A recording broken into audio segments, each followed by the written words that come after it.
Well, Holden, senior day Saturday, how much you trying to maybe compartmentalize that, but also kind of let it soak in a little bit? Yeah, it's kind of tough to do both. There's obviously a lot of my mental aspect of it's going to preparing for Houston. But at the same time, I mean, I'm just going to enjoy this ride that I've had. That's kind of what I've done this whole time. It has probably hit me more than I thought it would earlier in the week. But, yeah, I mean, one more game in Dowdy, and, I'm just thankful for this ride that I've been on and that these seniors have been on to change this program. So, obviously this week's going to be an emotional one for a lot of us. Just when you spend so much time at a place and at a time changing it, and when we got here, it wasn't the way it is now. So just super thankful for that. And, yeah, I mean, it's definitely going to be a tough week. At the beginning of the year, I remember you telling a story about you and Miles talking about changing Yeah. the Pirate program. How well do you think you accomplished that through your 5 years here? Yeah, I mean, our goal coming in this thing was to get back to bowl eligibility, and then obviously return for our 5th year. We want to get to a conference championship, which we really didn't get done. But I mean, everything happens for a reason. We're still just proud to be here. We're thankful. I said it last interview I had is every time we step on that practice field and every time we step on that game field, I mean, it's a blessing. And these seniors know that. That's what's special about this class is we appreciate the times that we've come from. I mean, there was times when we were struggling to win one game. We have an opportunity to win 9 this year, and obviously it starts this week with Houston. But yeah, I mean, I think walking in that locker room, it's totally different than it was when we got here. How do you think it's going to feel walking into Dowdy last time?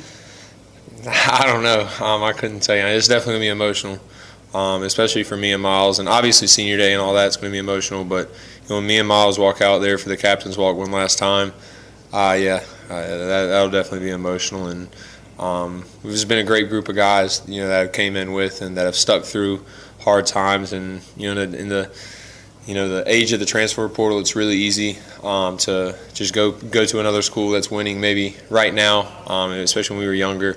But we stuck through it and wanted to see this place win. So one thing that Miles and Expo said is that it's fun again. Yeah, absolutely. Yeah, practice is fun again. Just going in that locker room. I mean, just the mood of everyone. It's just you can tell that people appreciate where we've come from, especially these older guys. And like I said, I mean, when we first got here, it was tough to win one game. And now we're in every game and have a chance to win every single game. And obviously in football and in life, everything's not always going to go your way. So, I mean, but just appreciative to be in the situation that we're in for sure. Speaking of emotion, earlier today, Coach Houston had his press conference talking about you. He got emotional. Yeah. What does he mean to you?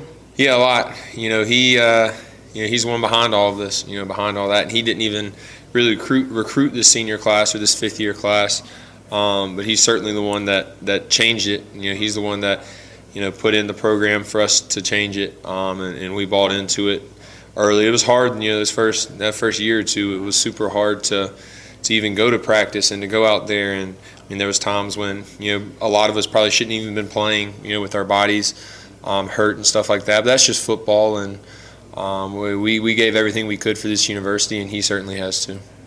Holden, you've faced your fair share of criticism early in your career, especially as a hometown guy. You probably had too much pressure on your shoulders unfairly.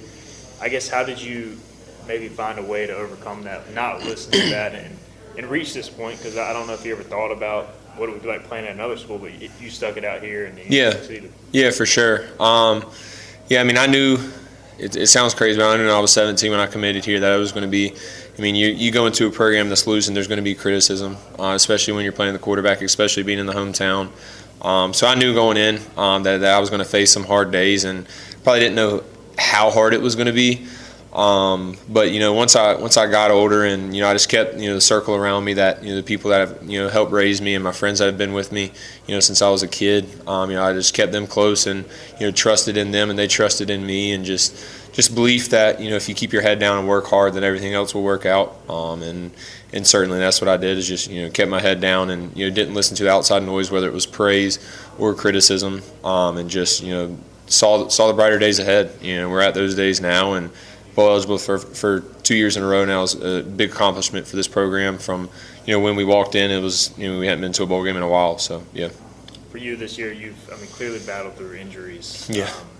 What does it mean to overcome all that, and then you will take the field, obviously, for the final time and kind of fight through what's been a challenging year for you physically? Yeah, for sure. Yeah, I mean, it has been tough. I mean, it's tough to get a good night's sleep at sometimes with, the way our body is. But like I said, that's football. And, when I came here, I love this university. And, now I have a greater appreciation for that. And, if there was a way that I was going to be on the field throughout my career, I was going to be out there. Nothing was really going to take me off the field. And I've had, broken bones and torn muscles and everything in between.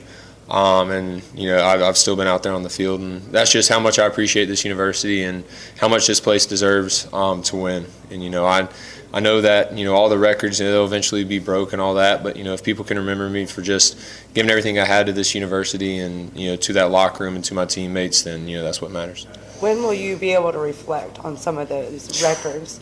Because it's pretty amazing. You've broken most ECU and American records. Probably when the season's over, I'll look back and see. And I mean, this week I have kind of looked back a little bit more than I usually do, but I do still got to focus on Houston and all that. But it is special, and the time that I've had here has been special. And obviously, I wish we could have won more games than we did and stuff like that. But when you're changing a program, it's a lot more than just winning games. And obviously we got to winning games now and got to bowl eligibility, but just kind of like y'all mentioned earlier, just going into the locker room and the mood of the locker room and football being fun again for these guys has been all part of it too. Speaking of your records, Shane Carden, he's returning this week. Yeah. I don't know if you've heard. But I don't think y'all have ever officially met in person, at least from what he's told me. Yeah, unless I was younger. I'm sure I met him when I was younger, but Right. Obviously, not when I was a quarterback here. So yeah, I look forward to meeting him. Hopefully, I get a chance to. And obviously, he's someone who I looked up to as a kid, and he's one of the reasons that when I was growing up, I saw what ECU could be, and that was when he was here. When he was lighting it up, and those guys were putting up 70 on Carolina, and all those. Points that they were scoring, they were throwing around the house. And, I'm sure a time or two when I was growing up, I acted like him, tailgating before the games, being the ECU quarterback here. And to now be in the situation that I'm in, and it's kind of full circle. So, for sure. Just having your experience of, maybe watching this team as a kid and now you're the guy playing for it. Did that kind of shape any of your attitude to being, that quarterback and that leader? Yeah, for sure. Kind of like I mentioned earlier, I mean, it's a blessing to be the quarterback here. It comes with criticism, but it also comes with praise, and there's a lot of love in this area and in this town for the Pirates. And like I said, with the injury thing is, if there was a way for me to be out there, I was going to be out there. And there's been times, like I said, I mean, I can't fully go into detail, but there's been times where I shouldn't have been out there, and I've been out there because I love this university and I love those guys in that locker room and the coaches that coach me. And a lot of that does come from me as a kid and growing up and seeing, what a privilege it is to walk in that stadium as a player, especially as a starting quarterback here, and realizing that, these times won't last forever. This is my last game in Dowdy, and there's really nothing that could keep me away from that.